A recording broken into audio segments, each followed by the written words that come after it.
Robert Scranton, 39. Anna. Blue. Wife. Please. Please. God. Please. I can go right through myself. I can feel inside me. It feels warm. No, no, no, no, no. No, no, no, no. Why? Why? Just let me go. Let me go. Let me go. God damn it. Oh, God. Anna, give me your brain. I only have half. Hello everyone and welcome back to another video. In today's SCP video, we are going to be looking and deep diving into SCP-3001, written by O.Z. Ouroboros. This one is extensively complex. As we read through it, there's a lot to digest and deep dive into and theorize about, but I'd say definitely hold it out till the end because you'll find out that this is one hell of a truly heartbreaking story, one that's probably the most harshest SCP maybe in the Foundation after looking through this story. So I'm going to get into it. There's a lot to go through, so I hope you guys enjoy this one, and let's get into it. Yeah, this one has no pictures, which is interesting too. We're gonna have to use the power of our imagination for this one. Today's submission is SCP-3001. And apparently this one's long. This does look long. There is actually a lot to go through. Okay, we gotta lock in, guys. We gotta lock in. We gotta lock in. Object class, Euclid. Which again means that it's not easily containable. And it can work, but there's chances for it to escape possibly, so it's hard. In some capacity. At least not a Keter level. Right, special containment procedures. To prevent further accidental entries into 3001, all Foundation reality bending again. Guys, SCPs are not from our universe, chat. They are just... There's so many reality bending things. So much. Right. All Foundation reality bending technology will be upgraded, modified with multiple newly developed safeguards to prevent Class C broken entry, wormhole creation. Wormhole. I haven't heard that in such a long time. We all know what wormholes are, right? They're time portals, you know? While knowledge of 3001 is available to personnel of any level, should they wish to learn about it, research and experimentation with 3001 and its associated technology is strictly limited to personnel of level 3 and above, with special clearance designation granted from Sites 120, 121, 124, and 133. Knowledge is available to everyone, but research and experimentation is limited to certain people. Then this is a serious one if they are, you know, keeping it hidden from a lot of people, huh? Right, here comes the description, the most important part of these, really. 3001 is a hypothesized paradoxical parallel pocket non-dimension, accessible through the creation of a momentary Class C broken entry wormhole. A previously hypothetical type of wormhole that does not transport matter to the expected location, or has a space-time flaw that may randomly and dangerously eject matter mid-travel.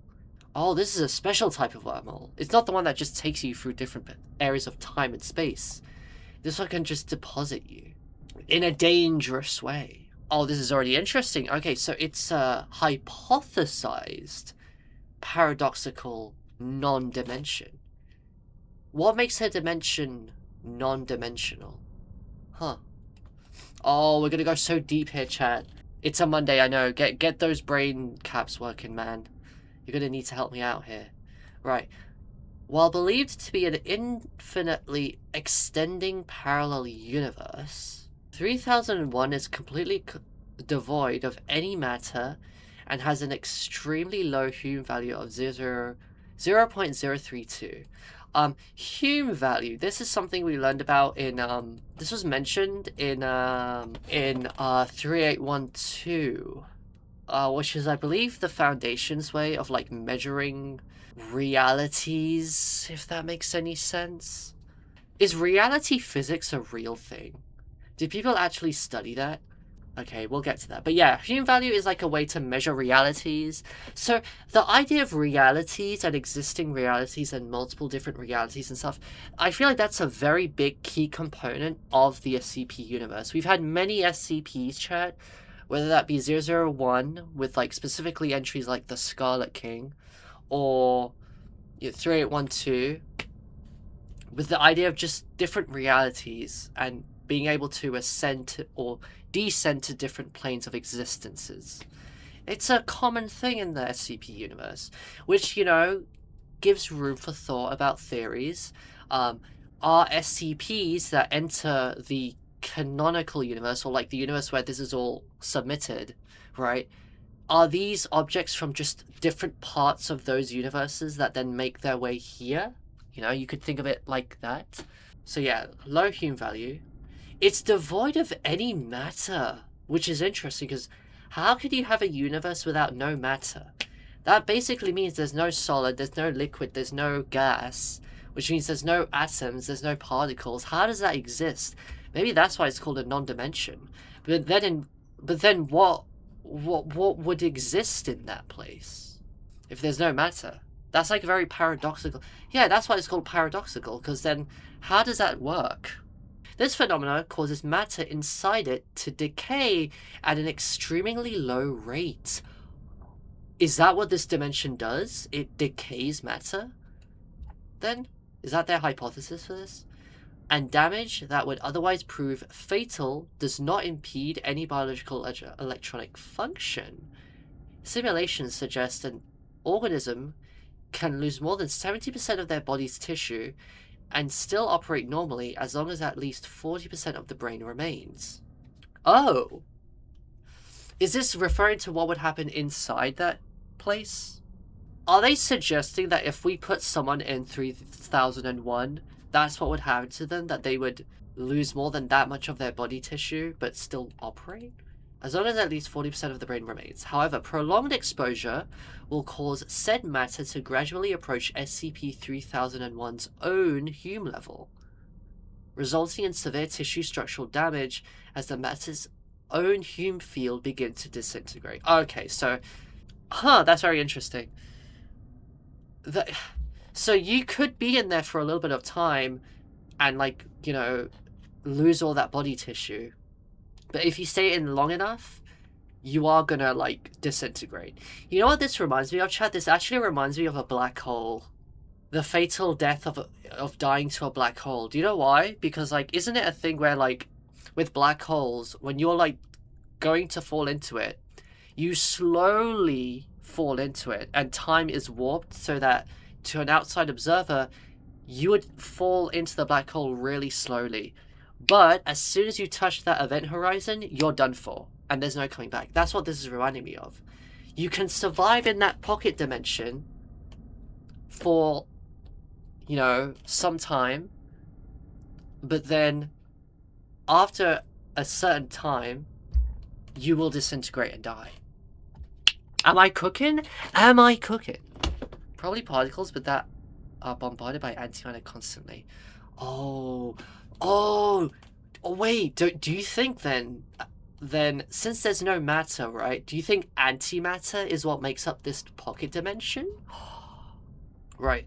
SCP-3001 was initially discovered on January 2nd, 2000 at Site-120, a facility dedicated to testing and containing reality-bending technology. Dr. Robert Scranton, we've seen this name before, chat. Dr. Robert Scranton. So, chat, in 3812, a lot of because people in the SCP were, very confused about 3812's reality-bending powers, they used research from Dr. Robert Scranton. So, Scranton is clearly into reality physics and stuff. So, connections, again. So is Scranton the one who discovered it then?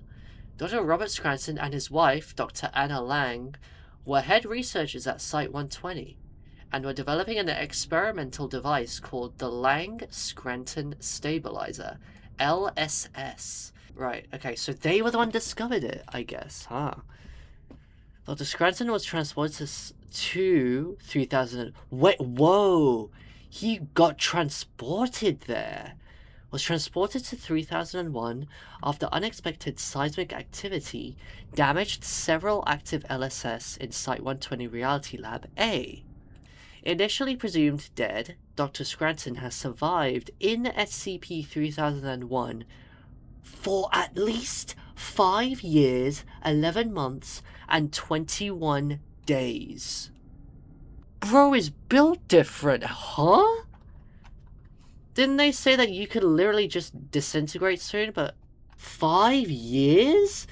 Okay, but see, here's the thing. Is it 5 years in 3001, or is it 5 years in actual real time? You gotta think about that too. But if there's a place with no matter, does time even exist? If there's no matter, does time exist? Okay.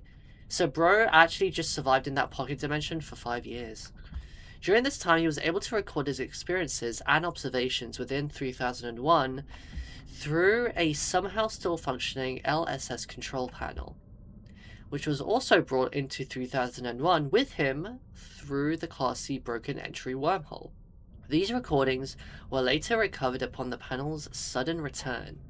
An unexpected side effect from testing improved reality bending technology. These logs are the basis of 3001's study. Despite new technologies being developed, retrieval and reintegration of Dr. Scranton has been unsuccessful. Oh, he's still in there? His current physical and mental states, if he is still alive, are unknown. Further information on Dr. Scranton's possible retrieval is under Ethics Committee review. Transcripts of Dr. Scranton's logs are below. Oh.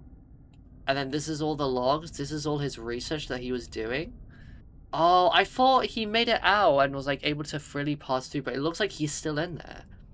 Okay, let's look into this in more detail though. So, Dr. Scranton discovered it by accident, right, through unexpected seismic activity. So they were working on making this reality technology.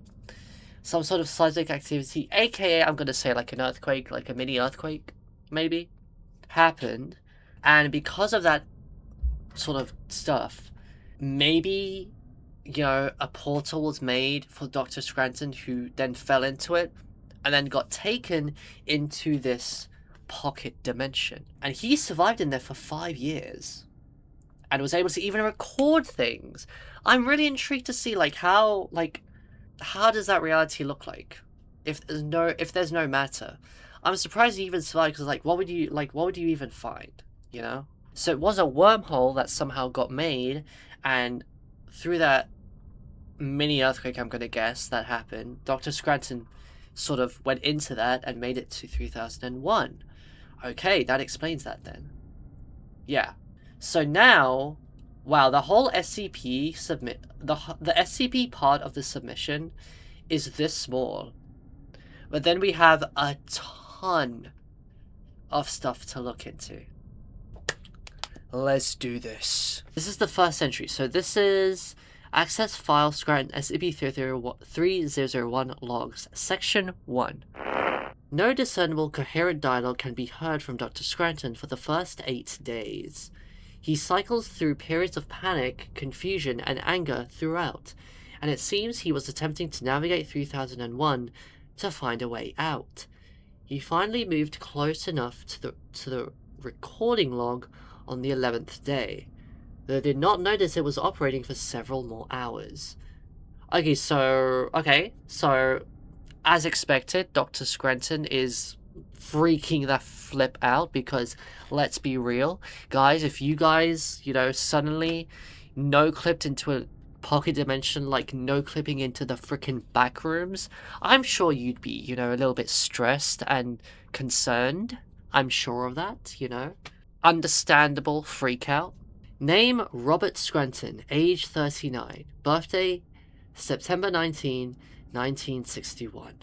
Favorite color blue. Hey, that's my favorite color as well. Favorite song Living on a Prayer. Is that a real song? Wife Anna. Anna. Name Robert Scranton, age 39. Birthday September 19, 1961. Favorite color blue. Favorite song Living on a Prayer. Wife Anna. She has green eyes. I love her very much. Name Dr Scranton. Age 39. Birthday September 19, 1961. Favorite color blue. Height 178 centimeters. Weight 85 kilograms. Wife Anna. Anna. I'm sorry. Huh. What? Is he just repeating himself over and over again? Name Robert Scranton, age 39. Birthday September 19, 1961. Favorite color blue. My wife's name is Anna. We got married August 12, 1991. I hope she got out okay. Please let her be alright. Please let her be alright. Robert Scranton, 39. Anna. Blue. Wife. Please. Please. God. Please. Anna. Anna. Anna Bobana. Anna Bobana? Oh no, he's losing it. His brain is melting. What the hell is that? It is assumed at this point, Dr. Scranton noticed the flashing light of the recording module. Oh, okay. So he now, okay. What the fuck? This thing's actually recording? Metallic clank heard. Metal pipe sound. Voice is highly agitated and panicked. My name is Robert Scranton. Yeah. My name is Robert Scranton, former researcher at Foundation Site 120. It has been... I don't know, actually. I can't remember. I estimate it's been 10 days, but I don't. I can't. Oh God. Can anyone hear me? I don't know what's happened. I don't know where I am. And please, is anyone there? Hello? Anyone? Anyone? Ooh, yep. Going to a different reality. Not knowing what things are happening. You're gonna be in that, panicked state. I feel you, Robert Scranton. I feel you. Poor Robert Scranton. What do you think is going to happen to Scranton, guys? Do you think he's actually just going to disintegrate here in this universe? So at this point, he thinks he's survived for 10 days. Without any food or water, by the way. No one can hear me. Oh God. Oh God. Oh God. Fuck. Why the hell is this thing even working? It can't be working. It shouldn't be working. So, what the hell? I need to... God. I need to see how long can I talk it. I think there's a cap or something on the recording log. I can't see anything. I can only see the red blinking light. The red light blinking on and off. I can't see any of the switches next to it. Oh. That actually gives a lot of context. Also, he says, how should this thing be working?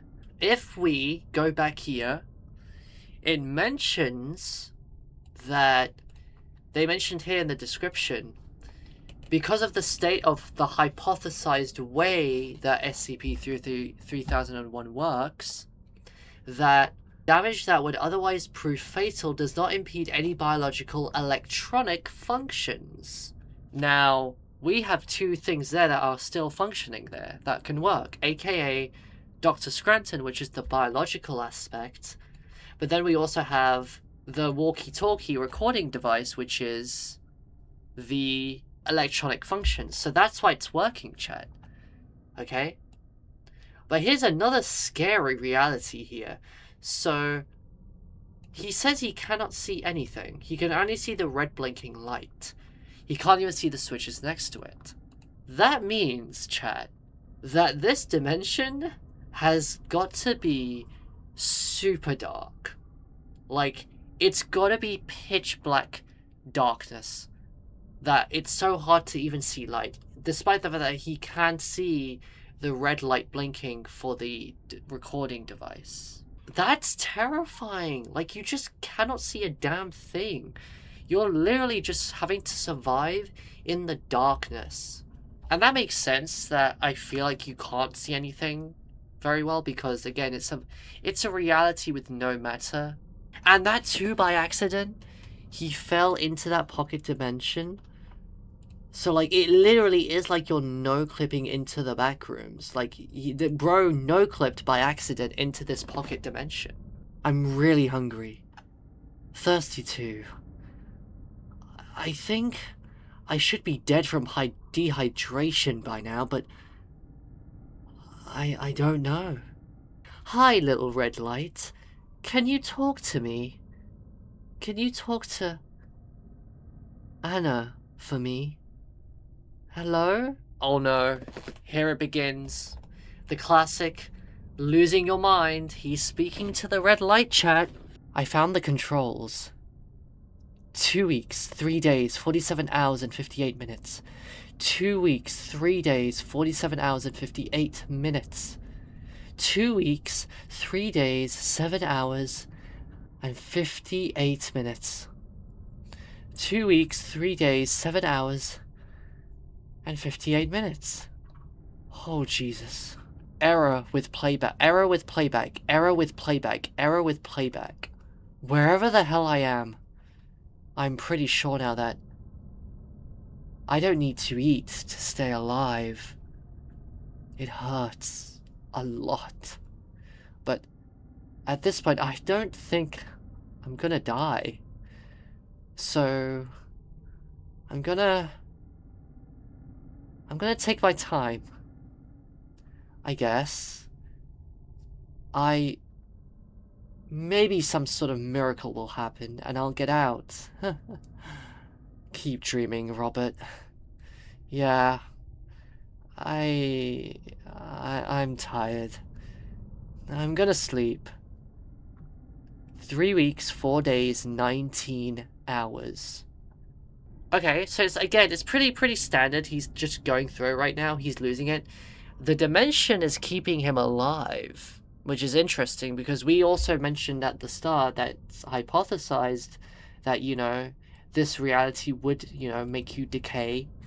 But clearly it looks like maybe this effect is more prolonged to later as opposed to right now, because Scranton is able to survive for a little bit. I have a picture of Anna in my pocket. I almost forgot. Little red light. Let me see her face. Please. Just a little bit. I just want to see her a bit. Hi, Anna. I'm still here. I'm still here. I'm coming back, okay? 2 months, 4 days, and 3 hours. Hi, Robert here. Yeah, I haven't really recorded much to here in the past few weeks. Uh-huh.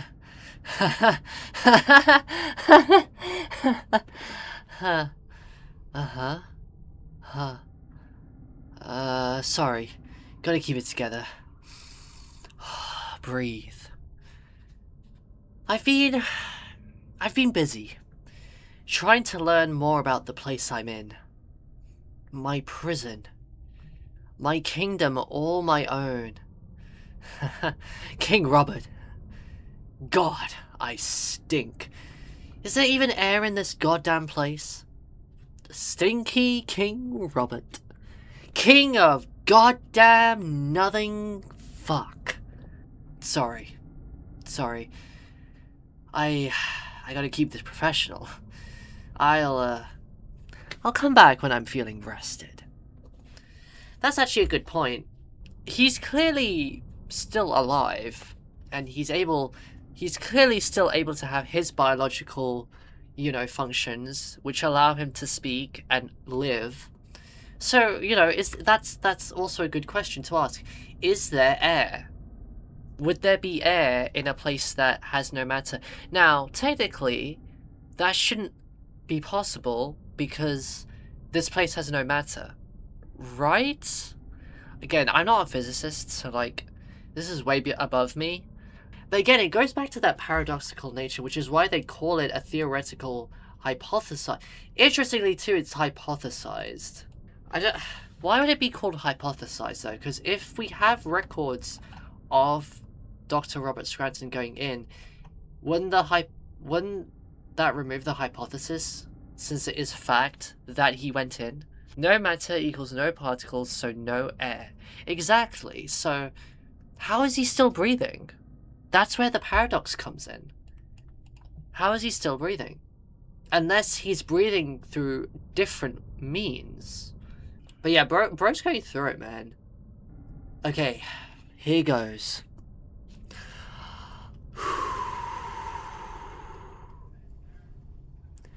My name is Robert Scranton. I am a former head researcher of Site 120, a Foundation facility dedicated to studying various reality-bending SCPs, for the purpose of developing more advanced countermeasures towards such threats. For the last... red light, speak to me. 2 months, 8 days, 16 hours. What red light said. I have been trapped in what I believe to be an empty pocket dimension. Alone. Yeah. Alone. All alone. I'm calling this place SCP... I don't know. I can't remember where we are. Screw it. I don't know what's happened in the past. Red light, please? Again? 2 months, 8 days, 16 hours. But no one else is around to argue at this point. I'm just talking into this control panel to keep myself together. I need to keep a record. There might be some poor bastard in the future who ends up like me, and if this ever actually makes it out, maybe I can help stop that from happening. That's all I have going for me right now. And I really need something to go for.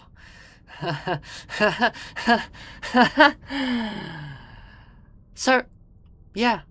Robert Scranton, documenting a new SCP for future research purposes. That'll have to do. Here we go! Okay, so that's all section 1, right? Yeah, that is all of section 1. So we actually got a lot from that. I wonder how he navigated in there since there's no ground. That too, right? I have a feeling that this pocket dimension is also just keeping him alive as well, somehow, through some way. But yeah, we get a lot of insight here. It's pitch black. Darkness. He's alone. It's keeping him alive. He's survived for over 2 months now. What do we think, guys? What's going on here? Is there really much else to say other than the fact that he's in this sort of dimension, where there is no matter, yet he is still breathing? He still sees light. That's another interesting thing too, right? Is that, light, is important in the universe to see things. I feel like if there's no matter, you're not going to be able to see light either.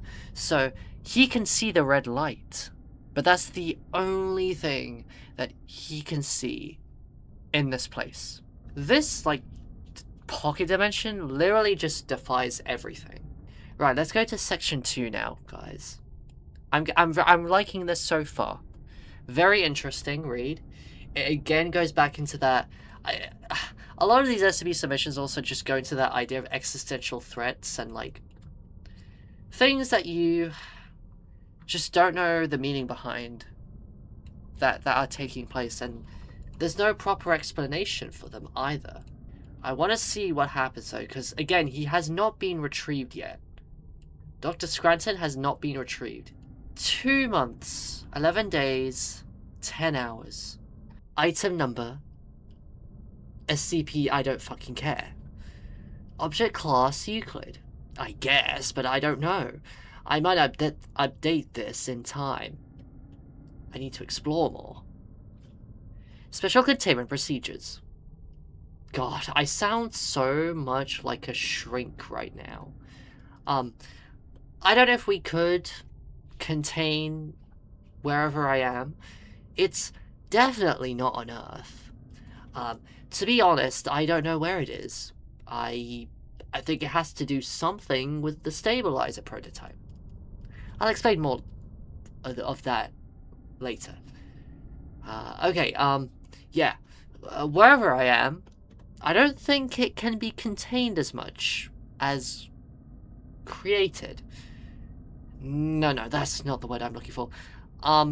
Entered. Yeah, entered is better. I came into this place because of some really bad reality-bending accident, and... No, Robert, don't be like that yet. You don't know if there's no exit yet. Oh, living on a prayer. Halfway there. 2 months, 11 days, 18 hours. So, wait, no. Description. Robert, stick to the format. This place, it's some sort of reality gap, I think. It's dark.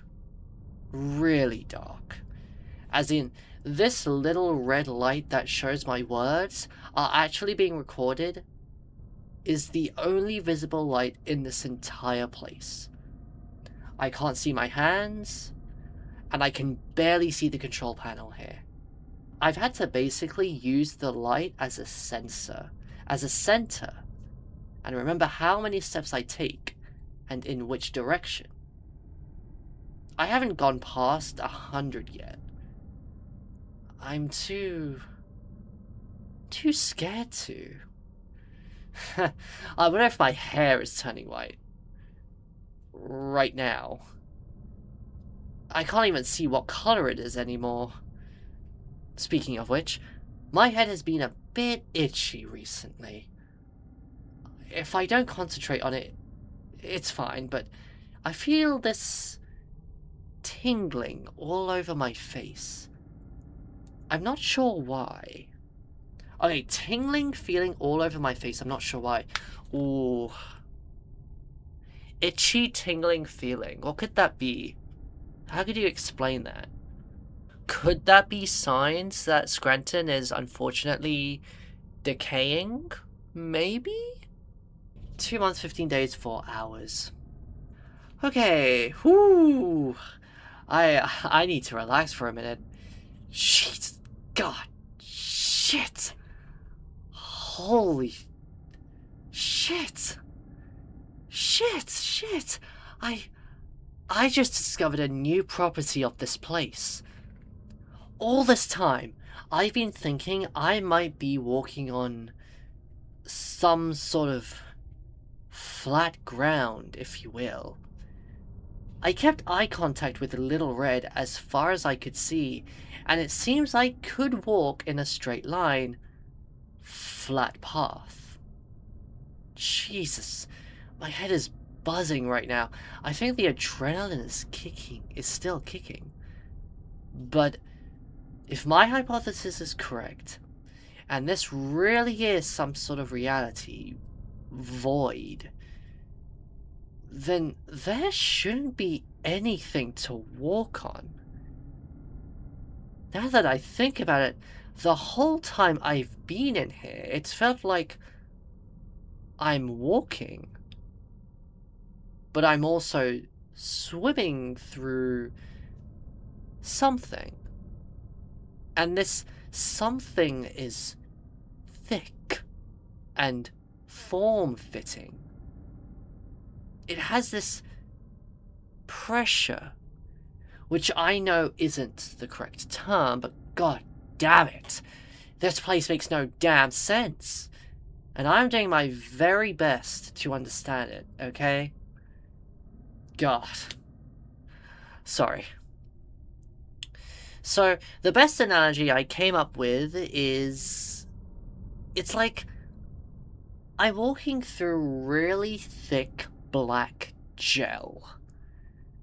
There's enough tension to keep me on a surface, but if I imagine myself pressing down hard enough, I can descend. Wait. I think I need to test this more. I'll be back. He signs. That's what I'm thinking. That itchiness from before, maybe he's decaying. But this is very interesting. Okay, so now we have a bit of context. You mentioned earlier, Astra, about, okay, how is this guy walking in this void space? Bro literally mentions it. I've been thinking I might be walking on some sort of flat ground. But then he says he's walking, but I'm also swimming through something. Thick, form-fitting, has this pressure. And then he says it's like walking through really thick black gel. How does that work though? Like, and he says that he can descend. So it's like he's in some sort of like semi-liquid reality, if that makes sense. That it's a weird way to say it, because the way he's described it, it's like that. It's like he's in some sort of semi-liquid state, or like not state, but like the place he's in is like in a semi-liquid state, right? That's what gel is, right? Gel is thick. It's a liquid. It's sort of in the semi side of things. A three-dimensional gel thingy, yeah. Again, how does a three-dimensional thing work in a place with no matter? Paradoxes, again. I'm guessing Scranton is becoming part of the SCP. Ooh, wait! That could be a thing, because if you think about it, if you decay, you then become part of the SCP because there's no matter in the SCP, right? You become part of the void. He could also probably ascend. Exactly. So if he can descend, he says if he thinks enough. Imagine myself pressing down hard enough, I can descend. Which means he could also ascend because he's swimming. The decaying matter could become the gel sort of thing. True? True? Who is to say, okay, that Scranton isn't the first person to be in this? He may be the first recorded person to be into this place, but maybe he's not the first person. Maybe through other means people have made it to this place before in history, which is kind of fucked up, because that would mean that the gel is made up of people's decayed remains. Okay, we need to read more. Right. He's got an experiment on it. Right. 2 months, 17 days, 2 hours. Navigation is largely affected by conscious impulses to travel in a certain direction. So this definitely isn't a complete reality gap. At least according to mine and Anna's theories. If it were, I wouldn't have been able to move at all, since space wouldn't have existed. Holy shit! Okay, this makes a lot more sense than it did before. Great job, Robert. You're getting there. Come to think of it, I should have realized that sooner when I was able to move in a flat plane to and from Little Red. It also explains why I'm not dead from dehydration or hunger yet. Time barely passes in here. Okay, yeah, so I stood right next to Little Red and went straight down. Okay? From here on out, imagine Little Red as the origin of a 3D space. I went straight down. Right? Yeah. And then I was then able to come back up to Little Red. Again, you mentioned that he can descend. He literally does that there. I've also been able to fly above Red. Movement in here is slow. Like I said, gel analogy best I can describe it by. Yeah, so like a gel. Wait! Chow, what do we think? We were talking about antimatter earlier, okay? I'm not a physicist, by the way. I haven't heard about that stuff in ages. I was into astronomy when I was a kid, by the way. And I heard about antimatter then. Chow, what do we think? Is this antimatter? Do you think Bro is swimming in antimatter right now? Is that possible? Can antimatter work like that? I don't know why. I feel like antimatter would have that, like, sort of gel-like property, no? 2 months, 22 days, 3 hours. Reporting back for another update. Red. So... come on, Red. Lighten up. Pun not intended. Come on, Red. Crank a little smile. It's funny. Bro is losing it. He's speaking to an inanimate object. Poor guy. He also misses his wife. Antimatter isn't supposed to exist at all, like you cannot touch it since it does not exist, but probably in very concentrated soup of antimatter could have these kind of properties. I'm trying to think as best as I can. Well, see, here's the thing. It shouldn't exist in the normal reality, but because we're in a different reality here, who's to say that in this paradoxical space, antimatter is the governing force? Who's to say that that's not the case then, right? If it cannot exist in the universe of reality, then maybe it can exist in the universe of a non-reality dimension. That could be a thing then, right? I'm now thinking that this could be antimatter. I'm hoping we get the mention of that. Fine, whatever. This place still seems like it barely follows Casual's laws of reality parameters. And by barely, I mean really, just barely. I'm pretty sure my math is right, but... hold on. I'm gonna check again. Jesus, yeah. Pretty sure it's good, still. Okay, this place... if we're using the standard Hume scale, I'm pretty sure I'm in a reality where the Hume field is 0.04-ish. Yeah. Really fucking low. So, like I said above, space-time exists on a very minuscule scale. So my biology is not getting shot to hell and back because of any malnutrition. But that also means I'm actually not sure what that also means. Adding on from the last entry, I'm not sure how my biology will react in such a low Hume concentration, actually. I mostly worked with higher than average Hume fields, and the reality benders we tested never had a field lower than 0.8. This is going to be a first. An all-time first. I remember Site-133's Prommel Killer. They called it that because it broke the previous theory about the lowest limit of Hume concentration. Really expensive. really weird machine that brought down a small area to 0.4. 0.05 is... yeah. So he even tries to sort of explain as to why his biology isn't deteriorating. Because if there's no time, then, like, he's not aging, which means that he doesn't have malnutrition, because malnutrition, if I remember correctly, is something that takes time to develop when you don't have enough nutrients in you, or maybe too much nutrients. And that's based on time, right? So that's why it explains, because there's no time, he's not deteriorating because of the fact that time is non-existent? That could be a hypothesis then for why he's still alive. Maybe the reason why he still has he's still breathing too could maybe be because of the fact that he still has excess oxygen around him or something. I'm thinking outside the box here. I was lying. Last log, I'm lying to myself. My own body, and little Red here too. We're about the realest things in this place.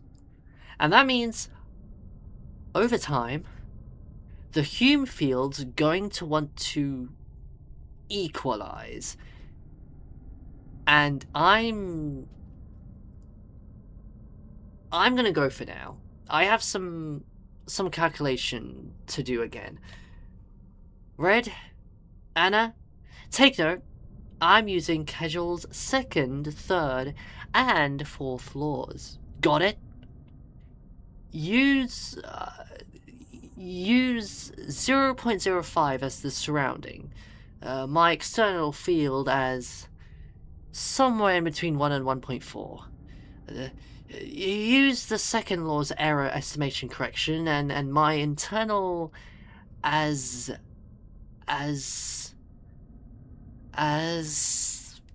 shit. I'm not done yet. I am real. I am super real. Super duper real. Ultra real. The realest guy in a world of no real. You have no sense of humor as usual, Red. I'm talking about the LSS, Red. When we got sent here, I think our reality got cranked up a notch. Red, didn't you pay attention in class? Hey, don't get fucking smart with me, Red.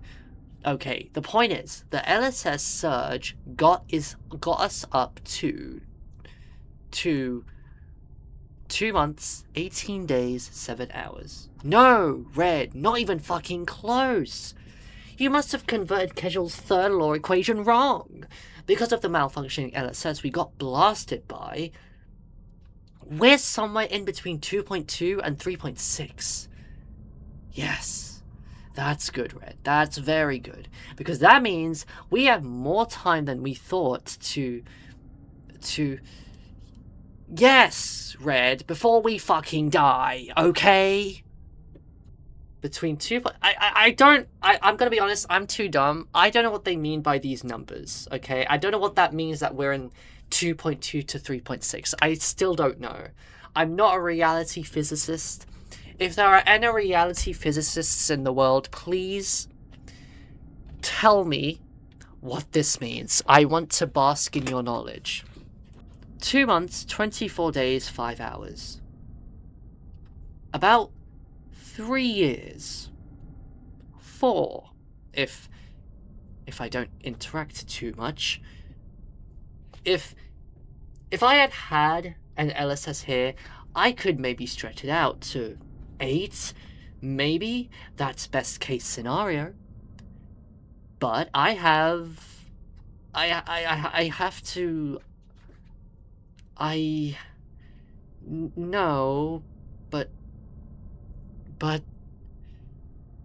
3 years? 3 years. Then it's past the point of no return. Ha! Ha! I should definitely figure something out by then. I think I still should be pretty good for a while. At least...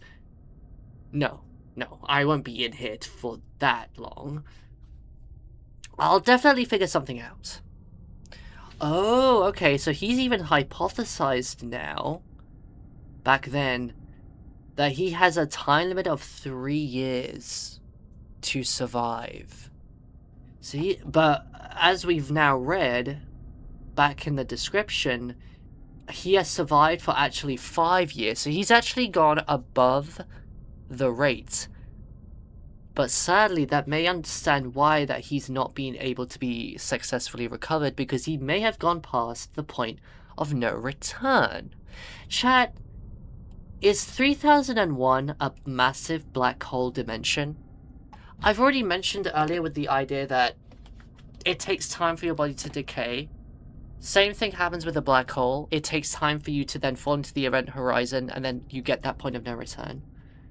Scranton has now said that he has 3 years to survive. That's like the point of no return. Do you understand what I'm getting at here? And he's also in a place where there is no space of some sort, technically. He's swimming in some sort of antimatter gel, possibly, and it's pitch black. But he would already be inside a black hole, so he would already be past the point of no return. See, yeah, that's another thing too, right? That he would have already been past that point.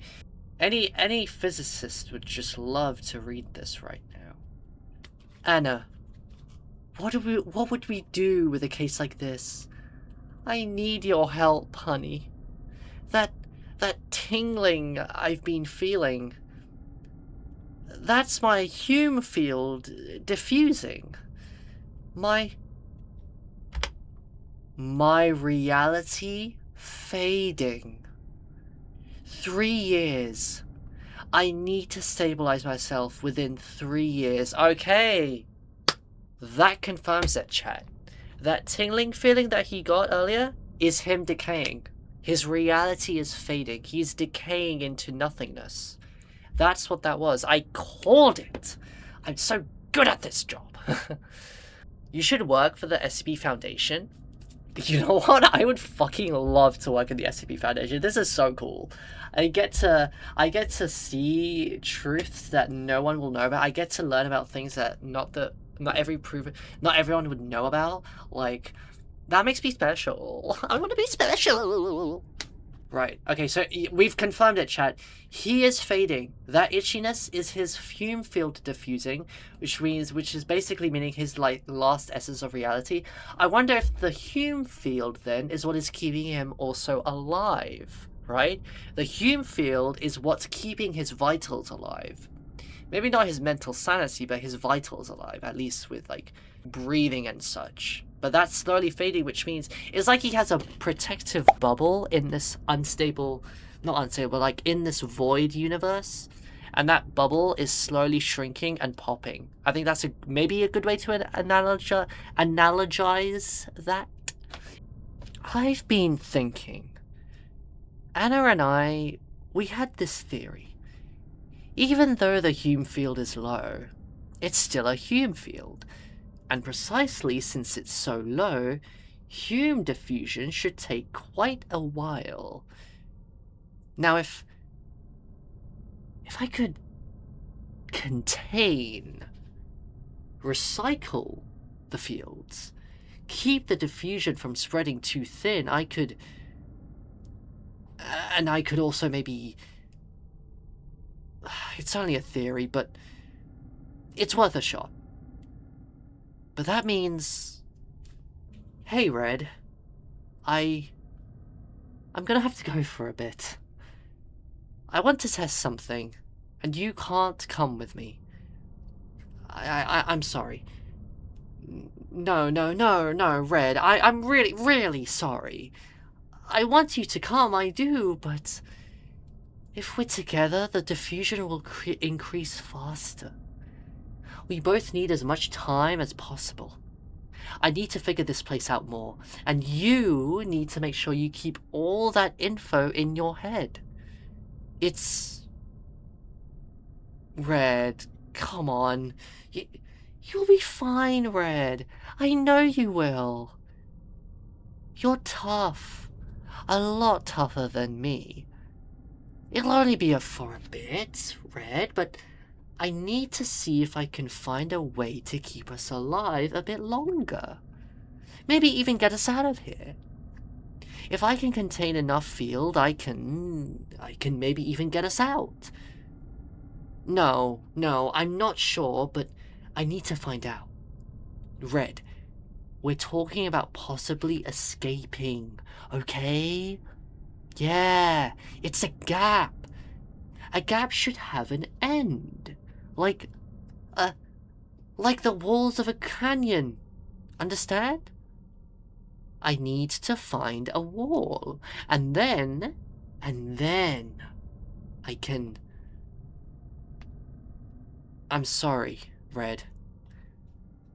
I hope we're still friends when I come back. I'm going now. I'll see you soon. Wow, that was just all of section 2, but that gave us so much information. And we still have 3 more sections to go through. This is so, like, scientific heavy. Like, so we learn a lot more about the space that we're in. The idea that he is traveling through this sort of weirdish space matter, which I am theorizing could be antimatter. The reason these guys are still alive is because they have that Hume field around them, which is keeping them alive for a little bit, but it is running out. And the itchiness that he feels is a sign of his reality decaying into SCP-3001. But also, he's just going crazy. Like, he's speaking to his recording device as if it's alive. And he's also testing out things as well. He still has that energy to test things out. And now he's going to try and find the quote-unquote wall of this place. Whatever that means, I don't know. Section 3, here we go. Okay, this one seems a little bit less shorter, I think. This section 2 was very long. Right, close. This one, right. Section 3, chat. 6 months, 10 days, and 5 hours.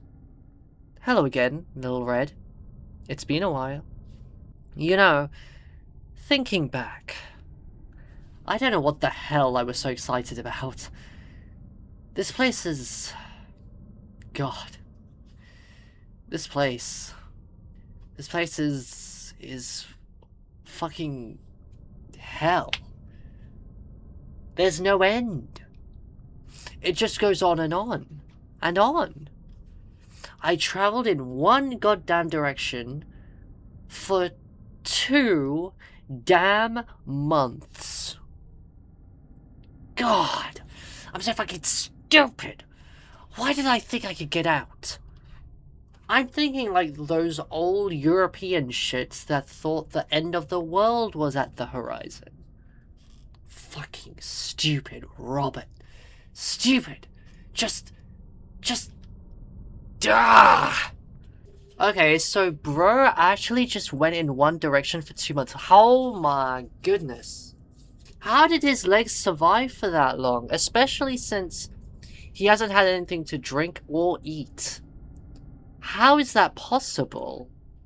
Imagine walking in one direction for 2 months, guys. Come on. If I let myself fall down long enough, would I eventually hit a bottom?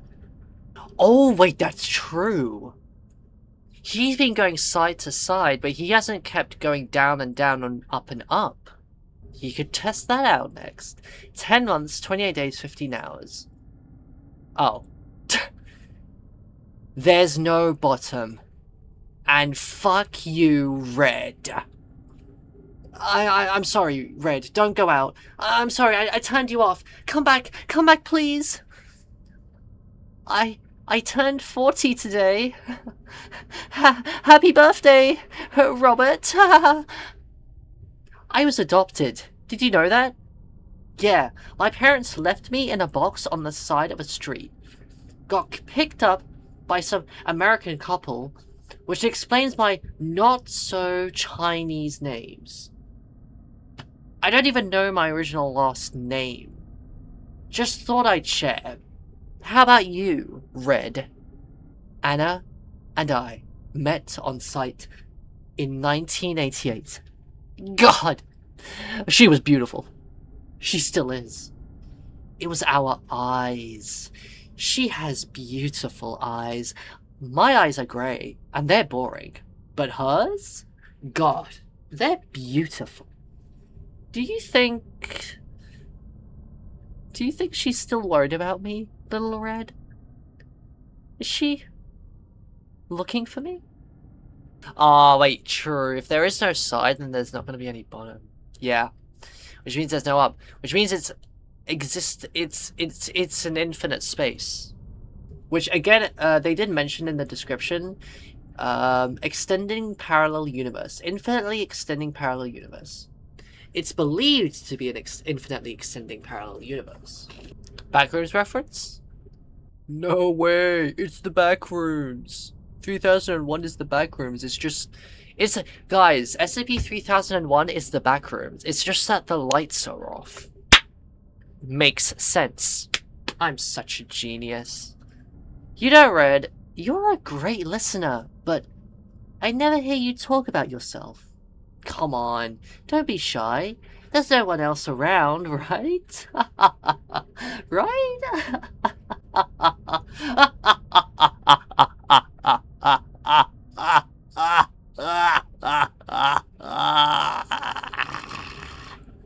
Do you guys like it when I laugh? I'm sorry, Robert. I'm afraid I can't do that. Red, you're hilarious. Were you married? Kids? Any family at all? Girlfriend? Boyfriend? Come on, Red. I won't judge. Just talk to me, please. God, my head hurts. And my feet feel like they've been asleep for forever. But yeah, bro's losing it. I'm actually having so much fun voicing a deranged individual. Because I am deranged and mad myself. I worked at a comic store as a kid. So much cheaper back then. And I got free stuff at the end of each week. I liked Spider-Man the best. The juxtaposition of these, like, he's going through it. Like, we go from this, and then we go to this. I was in a box. Side of the street. What the fuck? No. No. Red? Have you seen my picture? The picture, Red? Anna's picture? Where is... Come on. Where? Anna! Where did... No, please, no, anything but please. It's fading. She's fading, please. Anna, no, please, come on, sweetie, stay here, it's too soon. It's too soon. My math isn't wrong, it's not wrong. You should be fine. Anna, I can't hold you. Come back. Anna, sweetie, honey. Anna, please. I need you. Please, don't go. I'm here. I'm still here. Red, get help. Anna, please. Don't go. Don't. Black hair, green eyes, 160. Black hair, green eyes, 160. Black hair, green eyes, 160. Black hair, green eyes, 160. Black hair, green eyes, 160. Black hair, green eyes, 160. Black hair, green eyes, 160.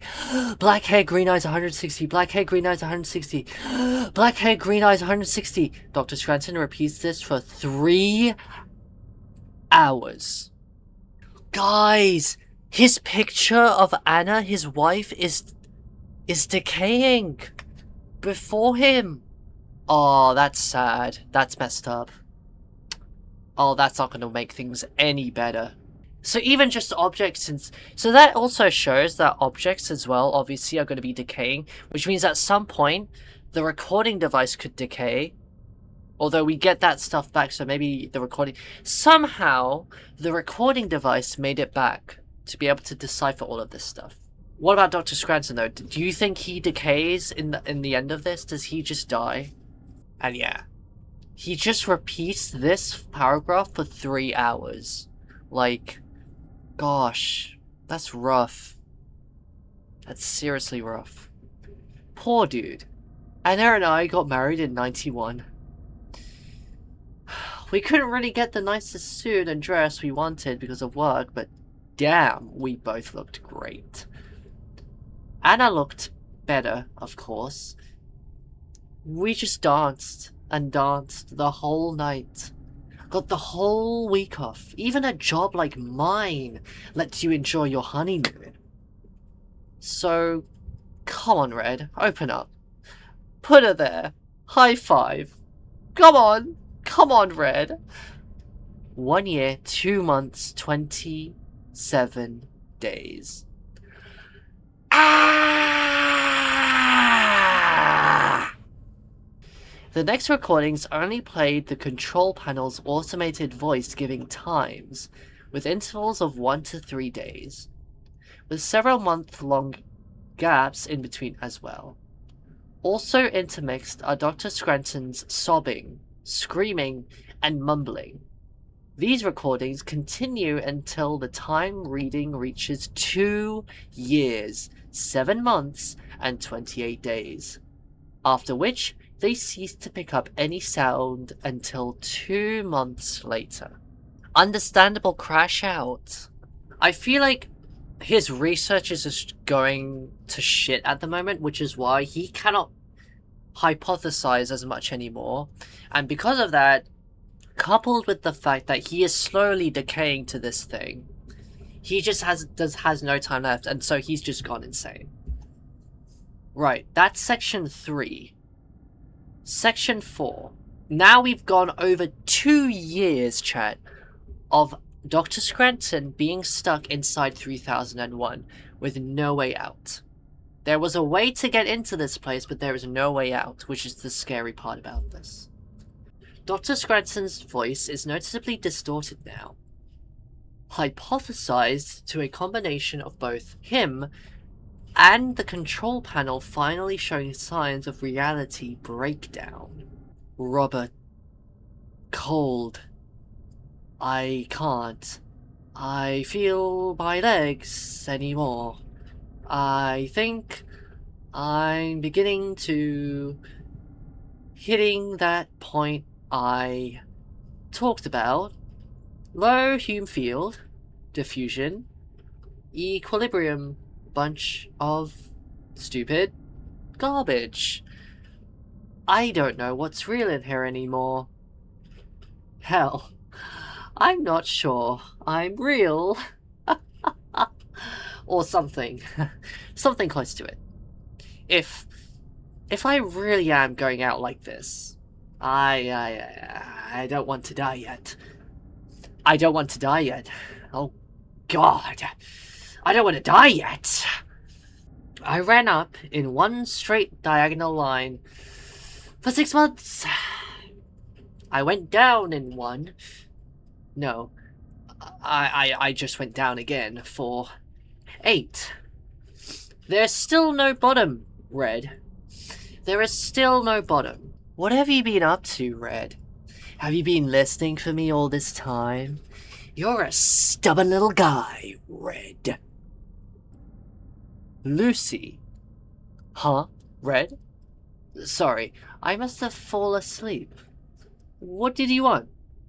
Oh, sorry. I'll try to remember. Lucy. That's what we wanted to call our kid if we had one. Lucy Scranton. Lucy Lang. Anna and I both thought it would have a nice ring.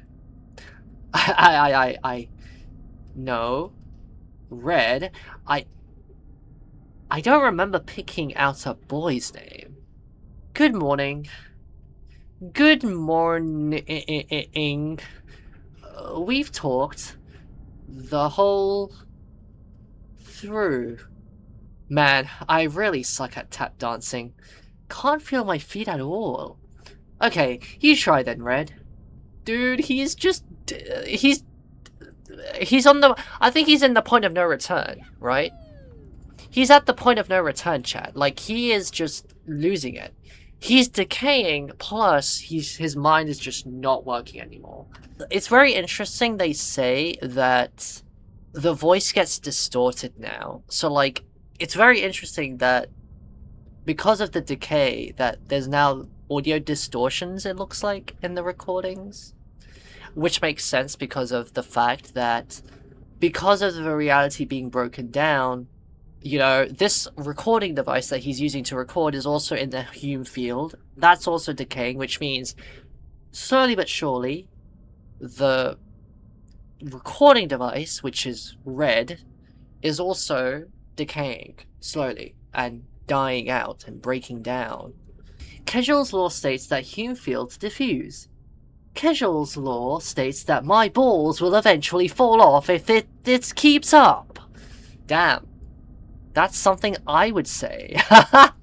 He's not wrong. Anna Bobena. She hated that song, and I loved to tease her with it. Anna Bobena banana canna.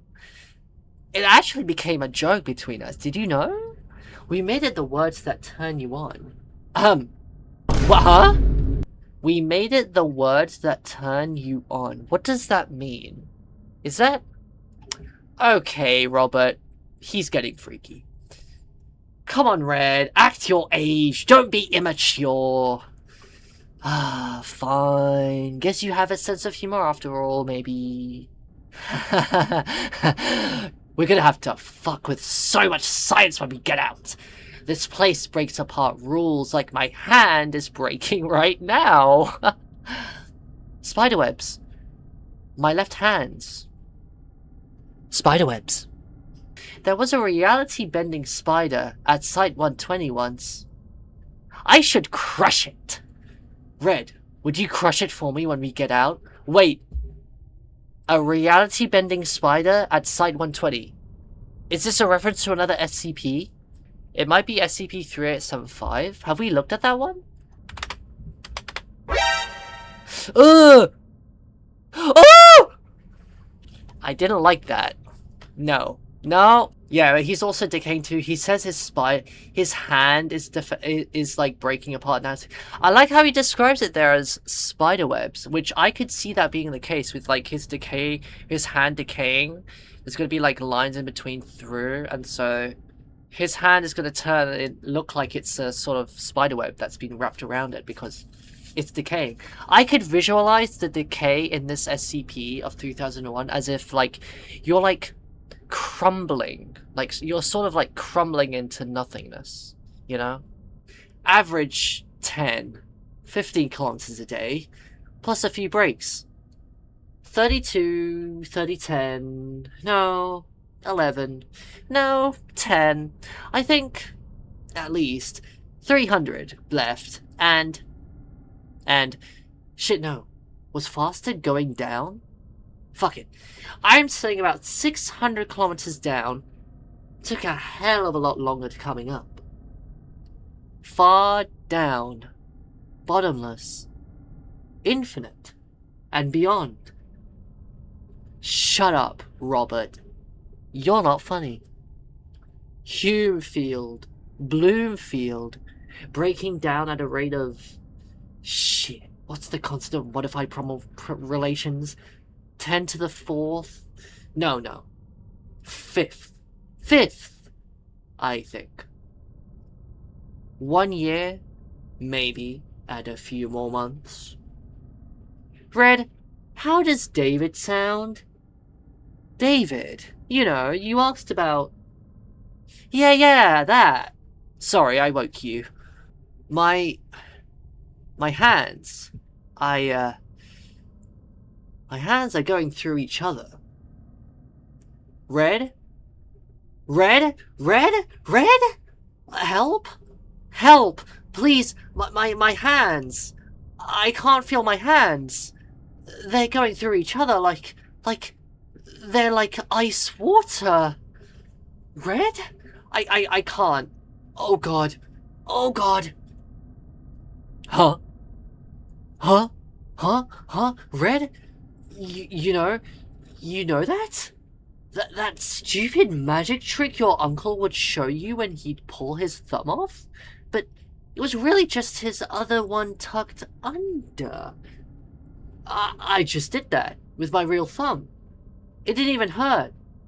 It just came off. I think. Oh, God. I'm gonna be sick. I... Sounds of retching. I think it's just floating right now. I can't even pick it up. My hand just passes through it. Oh God. Oh God. My left pinky feels like an onion. Yeah, it's separated.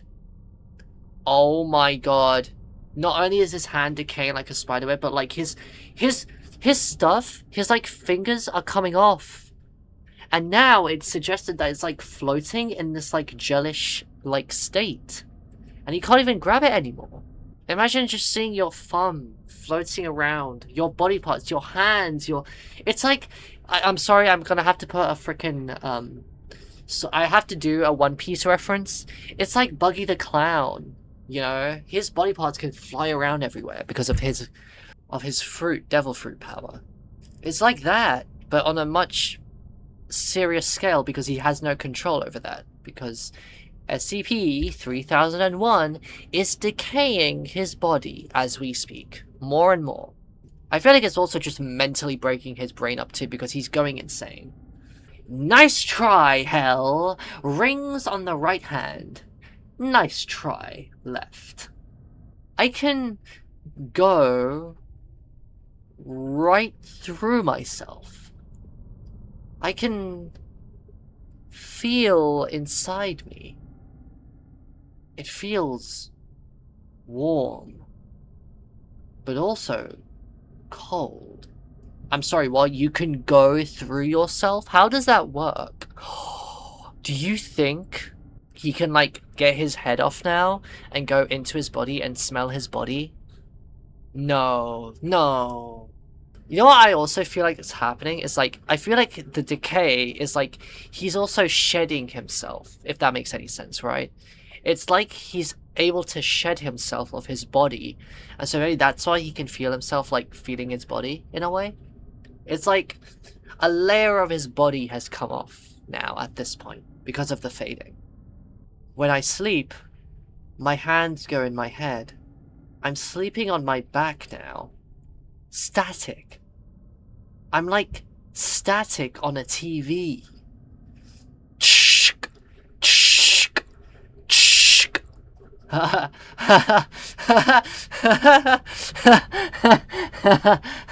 Well, I only need one kidney, right? Right? Red, look at this! Oh my God, is he gonna eat the kidney? Dude, he's actually just losing all of his body parts now. Let me keep my heart, just my heart, that's all I want. Lucy, David, are you there? I want to see you. Lucy? David? That's not fair, come on, hey, quit messing around. I was joking when I said that. I was joking. Come on.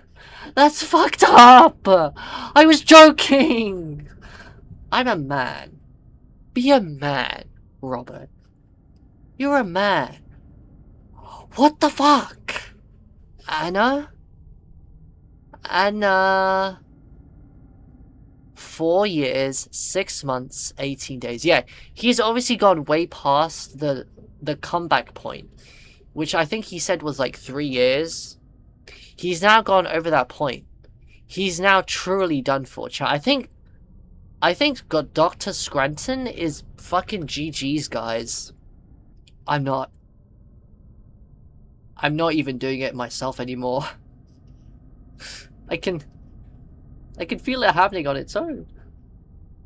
Finally. I still can't say it, but I'm still scared. I definitely won't eat anymore now. Still really hungry. That is fucking disgusting, Robert. And you know it. No. See? Red thinks so too. No! This little piggy went to a market. This little piggy went somewhere. This little foot? Red? 5 years and 13 days.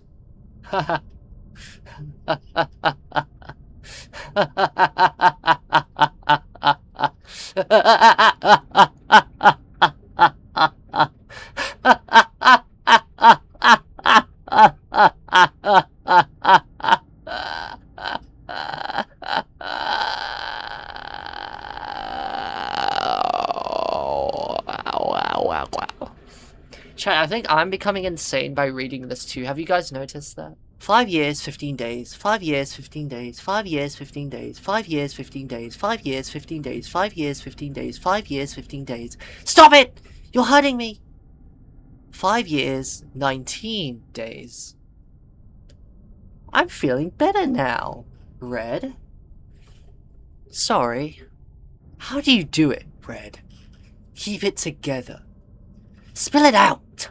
I need some help here. I need some help. Red, come on. Don't do that. Don't go. I know it's hard. I know it's dark, but it's dark. And we're still together still. Come on. Red? No. No. You can't. Red? Come on, buddy. Stay with me. Red? Come on. I can still touch you. I can still touch you and look at me, Red. You're not dying yet. No. Red. No. No audio is recorded for the next 9 months. Oh, is Red also starting to decay even more now? Just like Scranton? This really has just turned into, like, you know, while he was in SCP-3001, he still had some sort of sense inside of him, right? However, all of that has now been lost, and he is just losing it as he decays. You could even say that his mind is also decaying at this point too. I'm really interested to see though, how does this stuff come back? Right? How does he retrieve all of this stuff? Right, hold on. Where are we at? Yeah, we're on the final... So this is now the final log of Dr. Scranton. Are you guys ready to see this? Are you guys ready to hear this now? Okay? This is the final part of this SCP. What happens? 5 years, 9 months, 2 days. Red? 5 years, 9 months, 3 days. 5 years, 9 months, 3 days. 5 years, 9 months, 3 days. 5 years, blah blah blah blah blah blah blah blah blah. Yeah, you guys get it. It says it multiple times. Automated message repeats 97 more times. You little shit! I thought you left me. Dr. Scranton's voice is barely audible, coherent, as if through a heavily distorted, muted radio. Sorry to say, Red, but there's not much left here. It's been hard. 184. I've tried to kill myself 184 times. It didn't work. None of them worked. I don't even know how much there is of me anymore. At least 1 foot. Because I can move. Probably a few leg muscles too. But I'm wobbly. Insides are shit. Still a heart. Maybe a lung. This place really won't let me stop. tired. How would he have tried to kill himself though? Because like, there isn't any like objects. Oh, this has turned so dark. I did die. Red. Come on, Red. Don't look at me like that. I don't want your pity. And I don't want shock. Or anger. Or fear. Or... I can't. When... 224.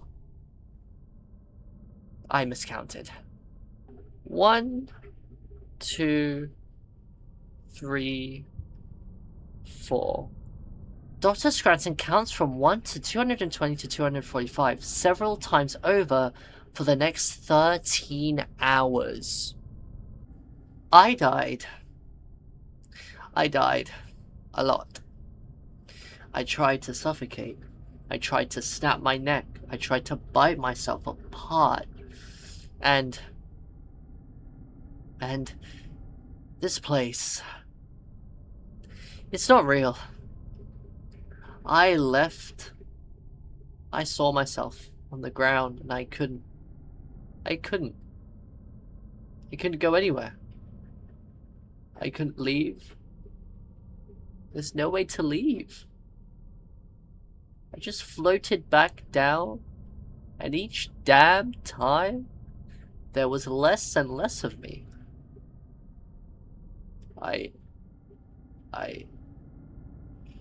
Oh, God.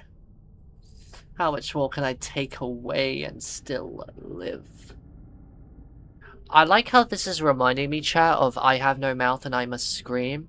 The idea of this SCP keeping him alive here as he slowly but surely disintegrates. I don't know if anybody else is seeing that too. So why are you back now? What do you want to tell me?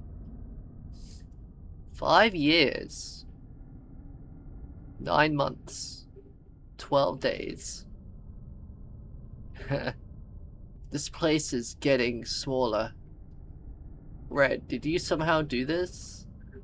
There's an end here for sure now. It's gone from God knows how long to... It's like a veil further out, and when I touched it, it hurt like hell. Red, what's going on? It's not dark.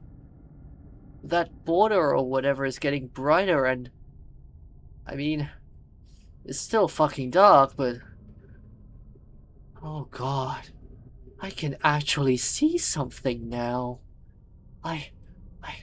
Oh God, what the fuck is this? Oh God, I didn't know I was this bad. Oh God. Oh God. Oh God. There's so much gone. Oh, hold up. So before it was pitch black darkness. But here's something interesting here. So he says that it's shrinking. The space is shrinking. He's noticing that it's shrinking. And he now sees something. And then proceeds to say, I didn't know I was this bad. Chad, this is the classic case of, you're not going to tell me what you just saw. You're not going to tell me what you just saw. Chad, what did he see that he thinks that it's so bad? What did he see? Did he see light? What did he see? 5 years, 10 months, 10 days. Red, you're solid. Like, no, you're really fucking solid. You're real. And I'm real too, only when I touch you. But Red, it really hurts when I do. I think that if I touch you, I might fall apart. You really fucking hurt, Red. Jesus, you hurt. What the fuck is going on? Huh. He touches the recording device, and he gets pain. He's still able to feel pain, despite his really probably dilapidated body at this point. About 3 kilometers in radius, and closing in. Is this something like Kedgel's 4th law? But what the hell is taking it? Hey, I'm in here still. Stop! You're causing a collapse. Hey! Oh! Whoa, this changes everything. The space that he's in, 3001, seems, to what I'm reading from here, and I don't know if you guys can agree with me here, chat, but it seems like 3001 is actually also decaying itself, but in a way that makes it sound like it's shrinking. Almost like to a point of singularity. Right? That again reminds me of black holes, because that's how black holes are formed, from when stars shrink to a point of collapse in a singularity, and boom, you then get a black hole. This dimension is also doing that. It looks like collapsing into a sort of singularity. Which is very interesting when we think about parallel universes and realities. It's like this reality is now just collapsing. And someone is doing it, maybe. 2 kilometers. Oh god. What's gonna happen when it closes? Damn it! Red, you hurt! Not collapsing. Waves. They're... waves. What? What type of waves, though? What waves are we talking? Ultraviolet waves? Is that a thing? What could you define as waves, though, chat? In this sort of context. This is so bizarre to sort of like try and visualize in our head. I feel like it's sort of a concept which is hard to just visualize. Maybe pulses of the gel. Yes, the dimension antimatter gel. This is giving me back so much stuff when it relates to astronomy and black holes, like waves like gel. Ripples in space. That's what I feel like black holes can be like sometimes when they're going through space-time. Robert, you are a goddamn genius. Not walls. Windows. Open windows. Oh, is Robert about to give us a final cooking? Is he about to cook up one final theory? 5 years, 10 months, 28 days. Anna, can you hear me? These waves, this place. Okay, imagine 2 realities as 2 pieces of paper stuck together, right? This place is the space squished between. There should be only 2 realities, parallel. But this place is a tiny but infinite third, in between. Like what would happen if you fell into a hole crossing a bridge from point A to point B. Remember C-class wormholes? Those theories about a wormhole that was full of goddamn holes? I think this is where one of those holes leads. It doesn't lead to a different universe, it leads to nothing. A dead end. This place is a dead end. Class C broken entry. These waves, wherever they're coming from some parallel reality interacting with this place. Displacing this in-between place every so slightly. And they're all pushing on me and Red. Because since we still have some level of reality, they're pushing or sucking us towards them. Gradually creating a new wormhole towards towards home. Wait. Okay, that... And that does make sense with what they were saying here at the start. I feel like the description sort of maybe spoiled that idea about parallel universes. So, according to Robert Scranton, okay, Robert Scranton, and I like the analogy there actually, chat. I think that's a very good way to explain it, because like, especially to my limited capacity of understanding of reality science, and to many other readers maybe, I like this sort of visualization. So, he describes it as like if you put two pieces of paper squished together, that area in between those two pieces of paper, you could say the space which has the glue which squishes them together is what SCP-3001 is. It is that space. Those theories about a wormhole that was full of goddamn holes, I think this is where one of those holes leads.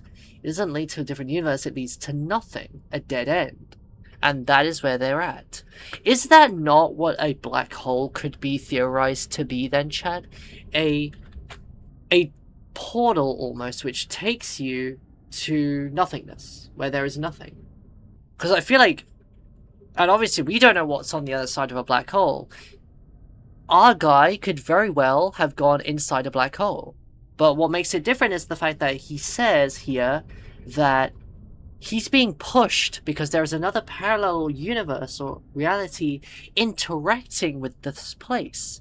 It's sort of like, you know, like siphoning through a little bit. And it's pushing the recording device and Dr. Scranton. Maybe there's hope of them coming out. But Dr. Scranton hasn't come out in the end of this, which, oh no, I think I know where this may be going.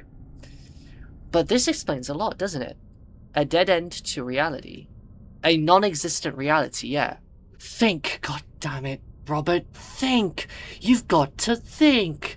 Think harder! Think harder! Red, I'm gonna have to... Jeez. I'm gonna have to move away from you. I don't know. You're sick or something. You're really messed up right now. Call me when you're feeling better. I can't think. Right. Blood. There's way too much... Why are you mentioning blood? Oh, whoa. Blood? Drip. Where does it all go? Retching noises. I haven't tasted barf in forever. Not even when I threw up after my... You're a man, Robert. Oh, God. Oh, God, not again. Not again. Voice breaks. How could I be throwing up it this much? Red, tell me. I don't even have a stomach to hold it in anymore. And the bleeding never stops. Dr. Scranton breaks down into crying for the next 2 hours. Dude, I feel so bad for Dr. Scranton. This is heartbreaking, man. Oh my god, he doesn't deserve this. Dr. Scranton, you're the same one that helped us. You know, you helped us finalize ideas and theories about 3812 in your one article. Maybe the waves of reality are raising the Humes, and technically he's supposed to be dead. He did mention earlier... Again, I'm really confused on the Hume part of this stuff. When it comes to Humes, my limited knowledge is saying that higher Hume levels mean that you're in a higher plane of existence, and then a lower Hume value means that you're in a lower one. I think he mentioned earlier that he may be in a lower Hume value, and if that's the case, or a 0 Hume value, then that means it makes sense that he's in a lower plane of reality, because there's nothing here. There's no matter, there's nothing. It's a dead end, right? Better. Now, thinking straight. Red, I don't know if I'm ready to go back anywhere yet. 5 years, 11 months, 3 days. No, Red, I'm not being selfish. It wasn't you. It was these goddamn waves coming in. I can't be near them. Red, look at me. See this? Red, look at me. Look! I can't be near them. They'll kill me. I passed the 3 years quite a while back. Remember? Wouldn't that mean that the recording device is also past the 3-year line? But is it because it's a different state of matter? Okay. Maybe a difference between things. Maybe that's the thing too. Because even after all this time, I don't want to die, Red. I'm still scared. Voice breaks. Red, I am scared, okay? You wouldn't understand. You're not human, Red. Oh, I'm sorry for offending you, Red. No, Red, come on. I didn't mean it like that. Red, look at me. You're my friend. Do you get that? You are my best friend. But let's face it. You've got a much better chance of getting out of here. Just leave me alone. Please, Red. Just for a bit. I'm sorry, okay? I really am. Can you hear the waves coming in, Red?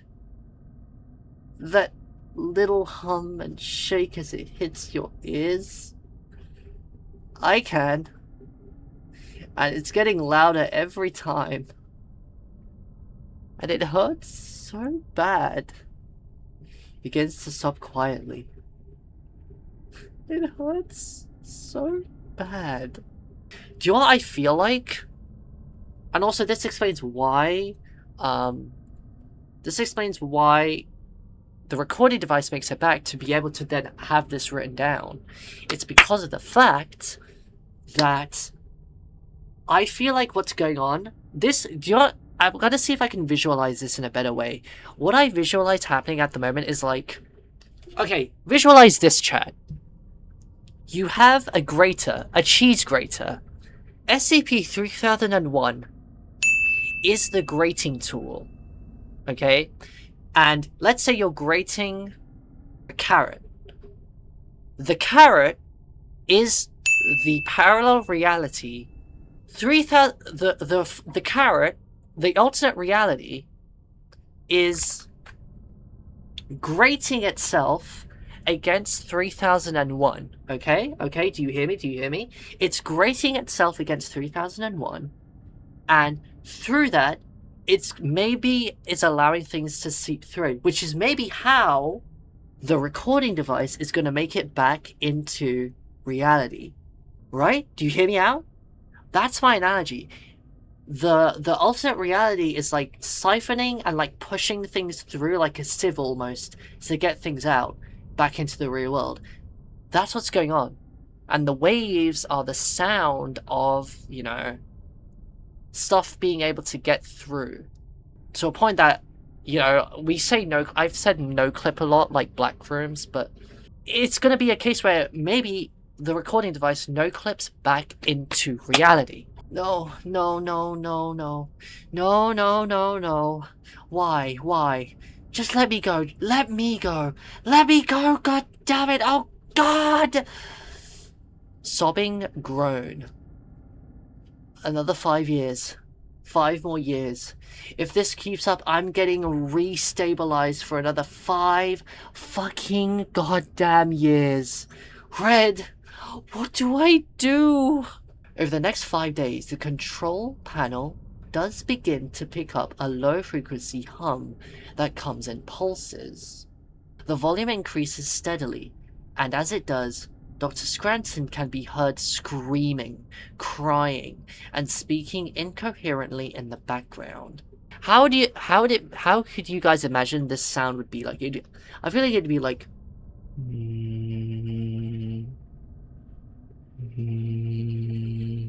you think it would sound like that? Bruh.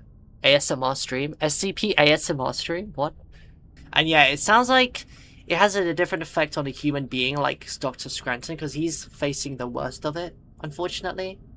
Voice is noticeably shaken. Or shaky. Red?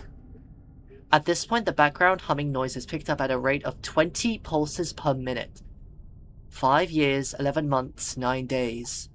Help! Loud splattering noise heard as something strikes what is assumed to be the control panel. Wait, what? Splattering noise. Oh my god, is that like blood maybe coming out of him? Or did oh no. Dude. Complete silence for 5 days. Pulses increase in volume, as well as frequency to 30 per minute. Loud splattering noise. Red? Dr. Scranton's voice is extremely slurred, almost incomprehensible. Oh my god, it's like the SCP-3001 when they break situation. Oh no. Red? Red? Give me your leg. I need support. Red? Give me your liver, hand. Red? I need to see better. Give me your light. No, sorry. No, light is needed. Got it. Sorry. Something else. Anna? I want pretty eyes. Anna? Give me your eye. I only have one. Anna? Give me your lips. I want to kiss you again. Anna? Give me your tongue. I'm hungry. Clicks tongue multiple times. Breaks down into a mix of quiet laughter and sobbing. Anna? Spare a toe. Wobbly. Anna, give me your brain. I only have half. Dude, this is... Oh my god. Like, I know bro was decaying, but... Bro isn't decaying, he's actually melting. What? Humming measured at 46 pulses a minute. Sobbing. I'm sorry, Anna. I didn't mean it. I'm so sorry. I'm sorry. I'm so scary. I'm so sorry.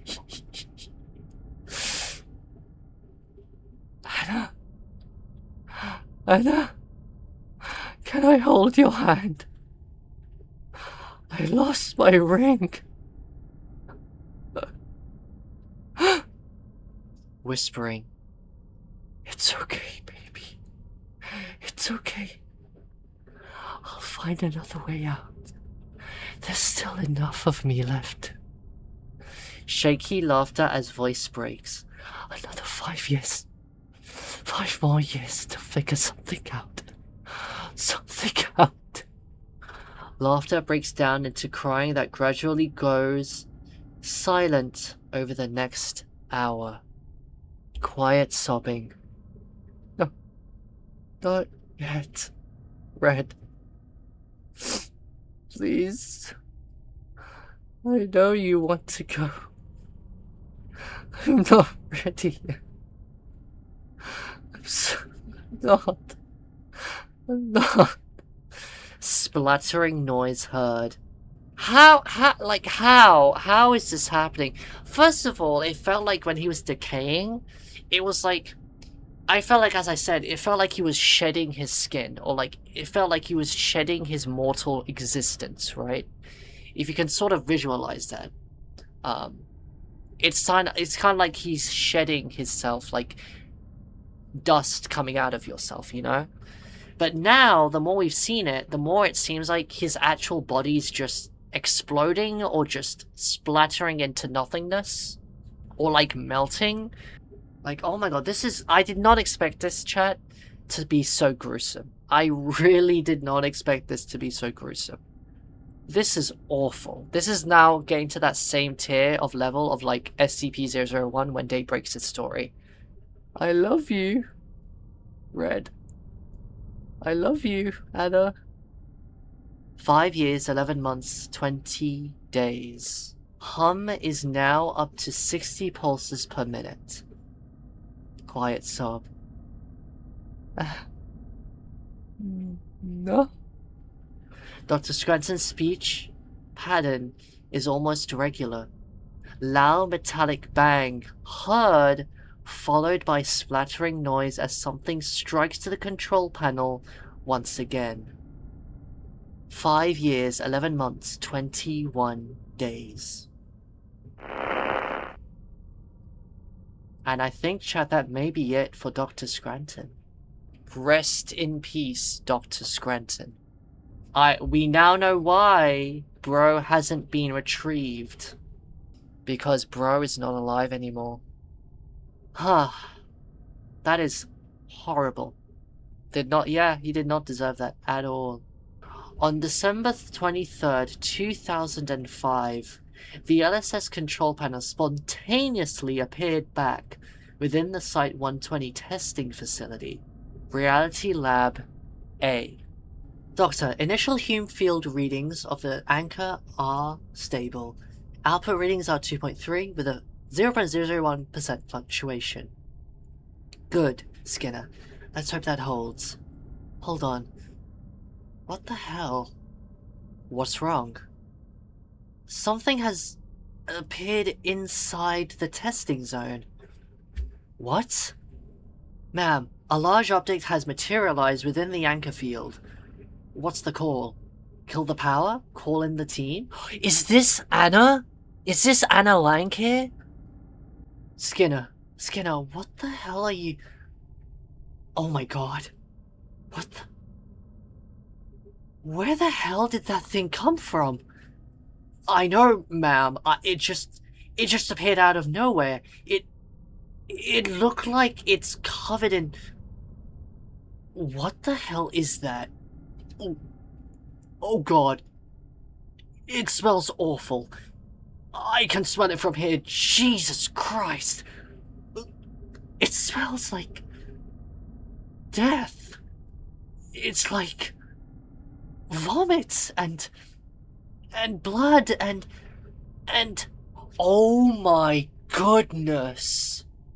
Did Bro just explode into just mess and decayed flesh?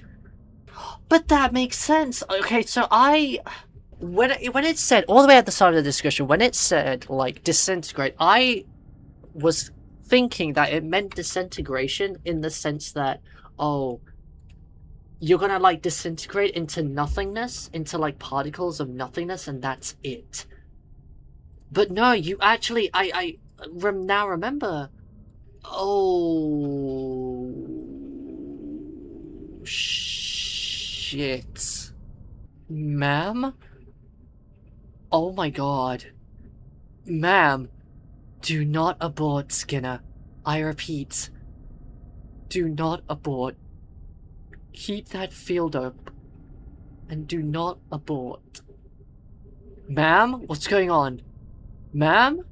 Ma'am? Reduce Hume field to 1.7. I'm entering the containment zone.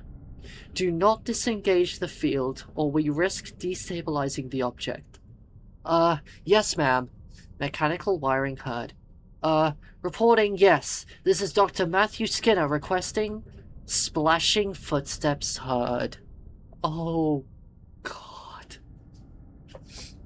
What the hell? What is all this?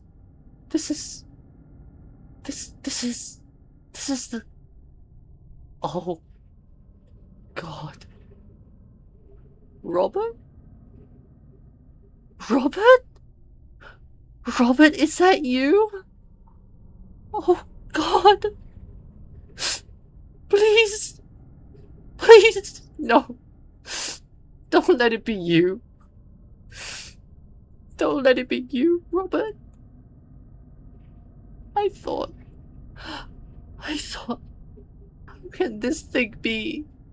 Splashing footsteps heard again. Electronic beeping. Ma'am? Ma'am, what are you doing? You shouldn't touch that. This is the Lang-Scranton Stabilizer Interface. Welcome back, Dr. Lang. What would you like to... Access audio log. Playback starting from January 2, 2000. Squishing noise heard. Oh god. Oh god, what the hell happened to this thing? It's like someone exploded on it. It's like... That's... Oh god, is that... Oh god, please, no, please, don't be... It's grey! It's grey! Oh god. Where's the other... Accessing audio files. Please verbally state your password to continue, Dr. Lang. Voice begins to break. Gags. Password is... Anna Bobana. Oh my god! It's everywhere! What the hell? Request acknowledged. App processing. I'm sorry, there are no audio logs from January 2nd, 2000. Dr. Scranton accessed log on January 13, 2000 via audio recognition at time. Metallic slam. Play it back now, goddammit! Play it back! Sobbing. Oh god. Robert. Sweetie. What happened to... Confirmed. Dr. Lang retrieving audio files. Ma'am, you really shouldn't be touching that bare-handed... It could be hazardous. You should wait for the cleaning team. God, this is awful. There's so much blood here. There's so much, buddy. Are you okay? Where did you go? Oh god, oh god, oh god. Sound of splattering and squeaking as if wiping away fluid. Oh god. There's so much blood. Squishing noise. What? Oh my. Choking gasp, then silence for 20 seconds. Ma'am? Ma'am? Dr. Lang, please step away from the... His hand. His ring. It just fell to the... Ma'am? What? Oh shit. Oh, Jesus Christ. Dr. Lang, step away. Please come back. We'll get you out of here for now. Everything will be alright. Files retrieved. Dr. Lang, playing now. Dr. Lang, please come with me. We'll get help. You hear me? Dr. Lang, Dr. Lang, can you hear me? Dr. Lang. Name: Robert Scranton. Age 39. Birthday: September 19, 1961. Favorite color: blue. Favorite song: Living on a Prayer. Wife: Anna. Anna? Thudding sound heard as if falling on wet pavement. Dr. Lang? Dr. Lang? Report, this is Dr. Matthew Skinner reporting from Site 120 Reality Lab A. I need medical attention here immediately. And that is how they end it. My guy, Dr. Scranton, did not deserve that. He exploded into guts and gore and blood and just insides and flesh. It's like, isn't that thing where, like, if you're in space, in zero gravity in space with no helmet, your face will explode? It kind of gives that sort of vibe. That is heartbreaking. I did not expect this to be as sad as it is. This is now in line with what happened with, like, with the Dr. Igota in When Day Breaks the Story. This is maybe even worse. What a submission. What a awful ending. But yeah, SCP-3001.